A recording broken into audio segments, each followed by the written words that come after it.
आज की इस क्लास में मुताला करेंगे बच्चों हमारी दरसी किताब जान पहचान के सबक नंबर 13 का, जिसका उन्वान है सिंदबाद जहाज़ी का सफ़र। बच्चों, सिंदबाद जहाज़ी का आपने नाम सुना होगा। ये एक सौदागर था जो अलग अलग मुल्कों की सैर करता, अलग अलग मुल्कों के अंदर अपने सामान की ख़रीदो फ़रोख्त करता था। और जब वो सफ़र करता था तो वो सफ़र अपने लिख लेता था और उनके तजुर्बे जो थे वो लिख लेता था, जो कहानियों की शक्ल में पूरी दुनिया के अंदर फैल गए और हर जगह इसको पढ़ा जाता है। बहुत अच्छे होते हैं, बहुत दिलचस्प कहानी और किस्से हैं इसके जिस सिंदबाद जहाज़ी के। और सिंदबाद जहाज़ी के जो सफ़रनामा है वही उसके किस्सों के अंदर सुनाया जाता है। बहुत सारी चीज़ें इसको नज़र आती हैं, अजीब व गरीब मंज़र इसकी कहानियों के अंदर बयान किए जाते हैं। ऐसी ही एक कहानी सिंदबाद जहाज़ी के सफ़र की हमारी दरसी किताब के अंदर आई है, हमारे सबक के शक्ल में आई है, जिसके अंदर हम सिंदबाद जहाज़ी को एक सफ़र के अंदर किस तरह की मुश्किलात का सामना करना पड़ता है और किस तरह से मुश्किलात का सामना करके वो वापस अपने घर को लौट आता है और बहुत सारा मालो दौलत और उसको सामान और हीरे जवाहरात वगैरह मिल जाते हैं। वो इस कहानी के अंदर बताया गया है। सबक को मैंने 2 हिस्सों में तकसीम किया है। पहले हिस्से के अंदर हम मुताला करेंगे सिंदबाद जहाज़ी सबक का और दूसरे हिस्से के अंदर हम सवालात की मश्क करेंगे, वो सवालात जो हमारी किताब में दिए गए हैं। तो हम शुरू करते हैं सिंदबाद जहाज़ी का सफ़र सबक का पहला हिस्सा, मेहनत से ही राहत है। बच्चों, इस सबक के अंदर हमें पैगाम दिया गया है कि अगर हम बग़ैर मेहनत करे कुछ पाने की कोशिश करते हैं तो हमें नहीं मिलेगा। बैठे बैठे हमें कुछ भी नहीं मिलता। कुछ भी, चाहे छोटी हो या बड़ी हो, थोड़ी सी चीज़ पाने के लिए भी हमें मेहनत करनी पड़ती है। मेहनत के बग़ैर राहत नसीब नहीं होती। तो खूब मेहनत करनी चाहिए, मेहनत से कभी भी जी नहीं चुराना चाहिए। हम शुरू करते हैं सबक। आपको गौर से पढ़ना है, बड़े ध्यान से पढ़ना है और मुश्किल अल्फाज आते हैं उनको आपको नोट करते जाना है। और जब मैं आपको बताऊं तो आप उन मुश्किल अल्फाज को अपनी कॉपी के अंदर लिख लीजिए ताकि आपको आगे परेशानी नहीं आए। बहुत गौर व फिक्र से आपको ये सबक देखना है। तो देखिए, किसी ज़माने का जिक्र है कि बगदाद में एक लकड़हारा रहता था। बगदाद शहर की कहानी बताई है। बगदाद इराक़ का एक शहर है। इराक़ का एक शहर है बगदाद, और उसके अंदर एक लकड़हारा रहता था। बेचारा गरीब था, लकड़ियाँ तोड़ता था। लकड़हारा लकड़ियाँ काट कर जंगल से शहर में बेचने वाला। तो वो लकड़ियाँ काट कर लाता और उन लकड़ियों को शहर में लाके बेचता और उससे जो उसको पैसा मिलता उस पैसे से वो अपने घर का गुजर बसर करता था, अपने घर का खर्चा चलाता था। तो रोज़ की उसकी यही रोज़मर्रा की उसकी दिनचर्या थी कि वो बाज़ार जाता, लकड़ियाँ बेचता और जंगल से लकड़ियाँ काट कर लेकर आता। इसी में उसके दिन गुजर रहे थे। लकड़ियों के अंदर उसको बेचने के अंदर उसको इतनी आमद नहीं होती थी कि वो पेट भर के खा सके। कभी कभी भूखा भी रहना पड़ता था या बहुत कम उसको खाना उन पैसों के अंदर मिलता था। तो एक बार की बात है कि वो लकड़ियाँ बेचने वाला एक दिन लकड़हारा लकड़ियों का गट्ठा उठाए एक गली से गुजर रहा था। रोज़ की तरह वो जैसे रोज़मर्रा के कामों के अंदर लगा होता था, लकड़ियाँ लाता था और बेचता था। एक बार लकड़ियाँ लेकर वो जंगल से लौट रहा था। गर्मी के दिन थे, सोचा धूप सख्त है, थोड़ी देर आराम कर लेता हूँ। एक बार आ रहा था लकड़ियाँ लेकर, गर्मी थी, सख्त धूप थी, तो उसने सोचा थोड़ी देर आराम कर लेता हूँ और फिर मैं लकड़ियाँ बाजार में बेच दूंगा। गट्ठा सर से उतारा और दीवार के साये में बैठ गया। गट्ठा, जो लकड़ियों का गट्ठा उसके सर के ऊपर था, जो जंगल से तोड़ कर लेकर आया था, वो गट्ठा उसने अपने साइड में रख दिया, साथ में रख दिया और वहीं थोड़ी देर वो आराम करने के लिए लेट गया। आराम करने के लिए आंखें बंद की तो कानों में नाच गाने की सुरीली आवाजें आने लगी। आराम करने के लिए लेट गया और जैसे ही उसने आंखें बंद की उसको नाच गाने की सुरीली आवाजें आने लगी, कहीं से संगीत की आवाज आने लगी उसको। उसने सर उठाकर बुलंद इमारत की तरफ देखा और जोर से कहने लगा। जब उसको आवाज आई तो उसकी आंख खुली, कहां से आवाज आ रही है? तो एक बुलंद इमारत थी, बहुत ऊंची इमारत थी, उसके अंदर से वो संगीत की, नाच गाने की आवाजें आ रही थी, सुरीली आवाजें आ रही थी।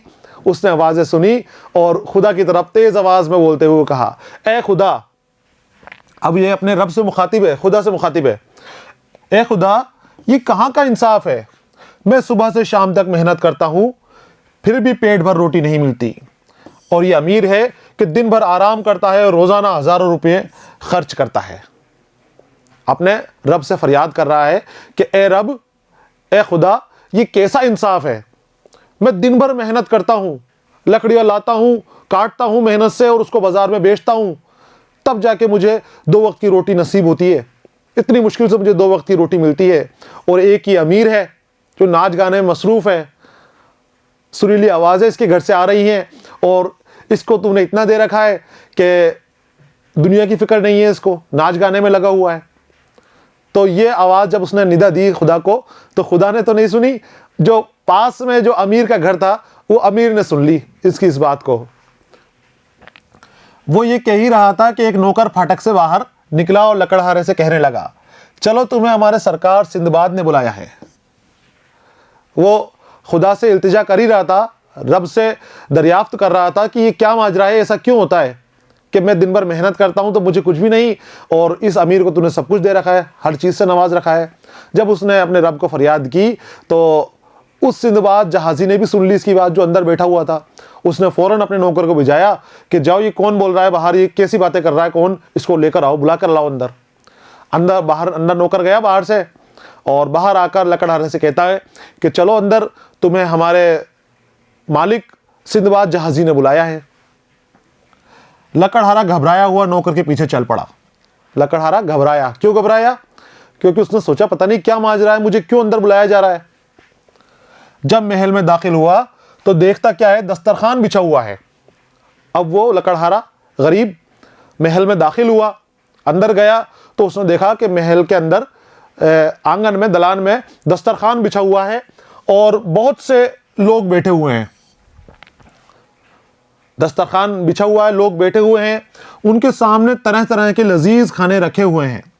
सिंदबाद ने लकड़हारे को अपने पास बैठाया और सबके साथ उसको भी अच्छे अच्छे खाने खिलाए।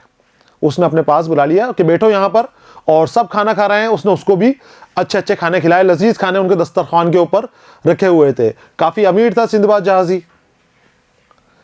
जब सब लोग रुखसत हो गए तो सिंदबाद ने हंसते हुए लकड़हारे से कहा, रुखसत मतलब चले जाना, विदा हो जाना। खाना खा लिया सबने, और खाना खाने के बाद जो दावत में आए हुए थे लोग, वो सभी रुखसत हो गए, वो चले गए। जाने के बाद सिंदबाद ने लकड़हारे को अपने पास बैठाया और उसको कहा, अब उससे बातें कर रहा है लकड़हारे से, दोस्त, मैंने तुम्हारी बातें सुन ली हैं लेकिन उनका बुरा नहीं माना। तुम जो रब से इल्तिजा कर रहे थे बाहर बैठे हुए, तो मैंने वो सुन ली है, लेकिन मैंने तुम्हारी बात का बुरा नहीं माना। तुम जो कह रहे हो सही कह रहे हो। सुनो, मैं तुम्हें सुनाता हूं कि ये बेइंतहा दौलत मुझे कितनी मेहनत के बाद मिली है। अब वो अपनी कहानी सुनाता है कि तब तुम मेरी बात सुनो कि तुम कह रहे हो कि बगैर कुछ काम करे रब ने इतनी दौलत से नवाज रखा है, तो मुझे ये दौलत फ्री में नहीं मिली, बगैर किसी काम के नहीं मिली। अब मैं तुम्हें बताता हूं कि इस दौलत के लिए मैंने कितनी मेहनत की है, मैंने कितनी परेशानियों का सामना करना पड़ा है। अब सिंदबाद अपनी कहानी लकड़हारे को सुनाता है।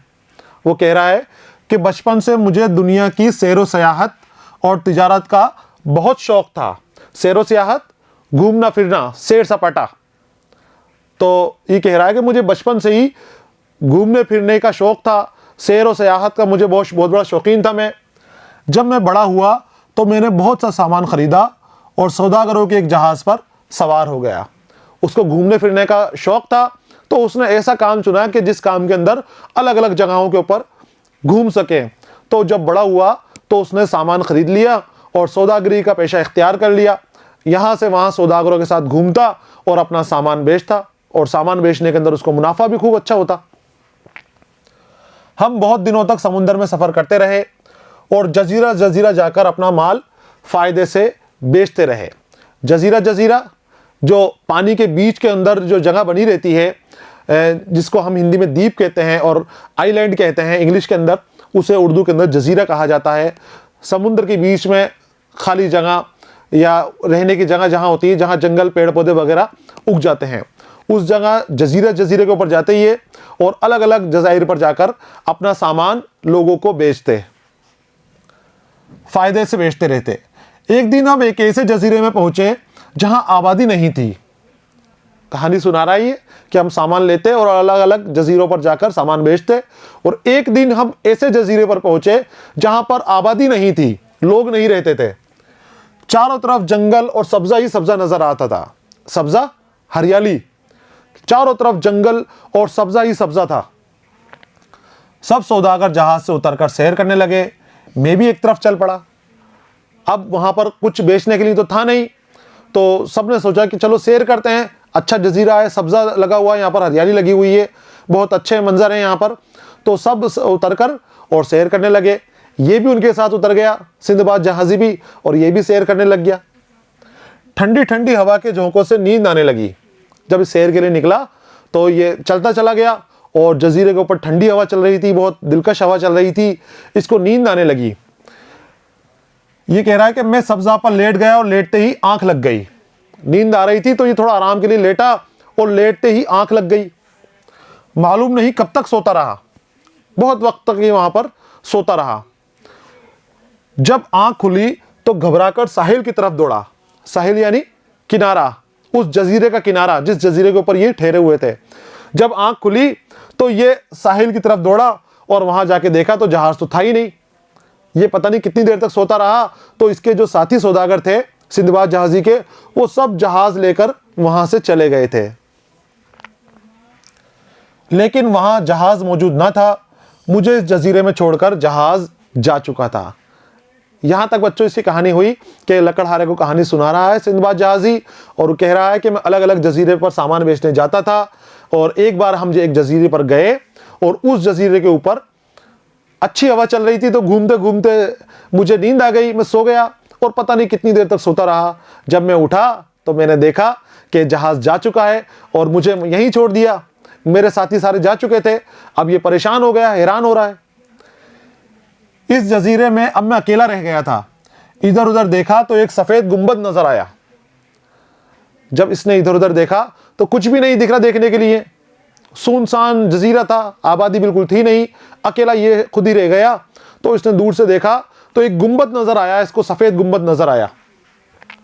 इस गुंबद की तरफ चला, देखा कि कोई दरवाजा ही नहीं था।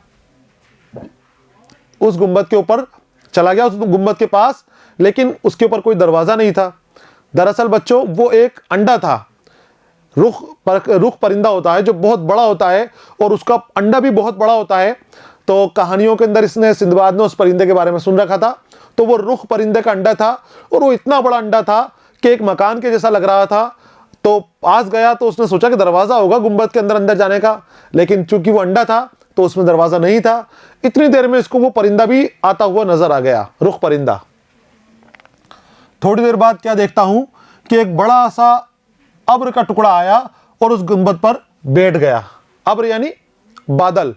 वो परिंदा जब उड़ता हुआ आया तो उसको इतना बड़ा परिंदा था कि उसको ये नहीं लगा कि परिंदा है, उसको वो बादलों जैसा लगा कि एक बड़ा सा बादल का टुकड़ा आया, अब्र का टुकड़ा आया और अंडे के ऊपर बैठ गया, अंडे के ऊपर उतर गया। मैंने किताबों में रुख परिंदे और उसके अंडे का जिक्र पढ़ा था। सिंदबाद क्या कहता है कि मैंने किताबों के अंदर रुख परिंदे और उसके अंडे का जिक्र पढ़ा था और मैं समझ गया कि ये वही रुख परिंदा है जो मैंने किताबों में पढ़ा था। बहुत बड़ा परिंदा, इतना बड़ा परिंदा कि उसका मकान के जितना अंडा होता था, इतने बड़े अंडे का जिक्र उस किताबों के अंदर था जो इसने पढ़ा था। तो ये समझ गया कि रुख परिंदा है और ये उसका अंडा है। सोचा जरूर ये रुख परिंदा है और ये उसी का अंडा है। मैंने अपनी पगड़ी खोली और हिम्मत करके खुद को उसकी टांग से बांध लिया। ये अंडे के पास ही खड़ा था, अंडे के ऊपर आके वो परिंदा बैठा, टांग इसके पास आ गई परिंदे की। तो इसने फौरन दिमाग लगाया और अपनी पगड़ी खोली और खोल के अपने आप को पगड़ी से बांध के और उस परिंदे की टांग से बांध लिया अपने आप को कि जब ये परिंदा उड़ेगा तो मैं भी इसके साथ उड़ूंगा और जहां ये परिंदा जाएगा उसके साथ वहां उतर जाऊंगा कि कम से कम इस जजीरे से तो निकल ना सकता हूं इस तरीके से, क्योंकि और कोई तरीका ही नहीं था जजीरे से निकलने का। रात इस तरह गुजारी। सुबह वो परिंदा उड़ा इतना ऊंचा कि जमीन नहीं नजर आती थी। अब रात भर वो परिंदा अंडे पर बैठा रहा और वो भी उसके साथ बंधा हुआ वहां पर बैठा रहा। देखो किस तरीके से बंधा हुआ है सिंदबाद जहाजी परिंदे के टांगों के साथ में। अब सुबह हुई तो परिंदा उड़ा और इतना ऊंचा उड़ा कि नीचे जमीन नजर आनी बंद हो गई। बड़ा परिंदा बहुत ऊंचे उड़ गया। फिर तेजी से एक घाटी में उतरा। मैंने जल्दी से अपने आप को खोल लिया और उड़ने के बाद वो जब समुद्र पार कर लिया उसने तो एक घाटी में उतरा और उतरने के बाद उस घाटी के अंदर जैसे ही वो उतरा परिंदा, उसने फौरन सिंदबाद जहाजी ने अपने आप को उसकी टांग से अलग कर लिया, पगड़ी को खोल लिया। घाटी इस कदर गहरी थी कि ऊपर चढ़ना दुश्वार था। बहुत गहरी घाटी के अंदर परिंदा उतरा था, वहां सिंदबाद चला गया। अब वो घाटी इतनी गहरी थी कि उसके ऊपर चढ़ना, उस घाटी से ऊपर जाना बहुत मुश्किल लग रहा था। चारों तरफ ऊंचे ऊंचे पहाड़ थे। आखिर चलना शुरू किया।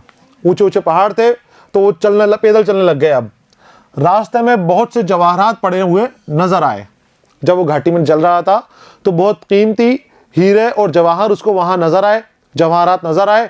तो वो चलता रहा उनके पास से। मैंने खुशी खुशी उन्हें इकट्ठा करना शुरू किया। यहां अजदे भी थे जो आदमी को निगल जाते थे। अजदे, अजगर, बड़े बड़े सांप, और इतने बड़े बड़े कहे इसने कि इतने बड़े अजदे थे जो आदमी को निगल जाएं। तो उनसे बचता बचता इसने अपने पास बहुत सारे जवाहरात इकट्ठे करने शुरू कर लिए, जवाहरात इकट्ठे कर लिए। जो आदमी को निगल जाए इतने बड़े अजदे थे। मैंने एक छोटा गार ढूंढा और उसे साफ करके उसका मुंह पत्थरों से बंद कर दिया। गार मतलब पहाड़ का खोखला हिस्सा।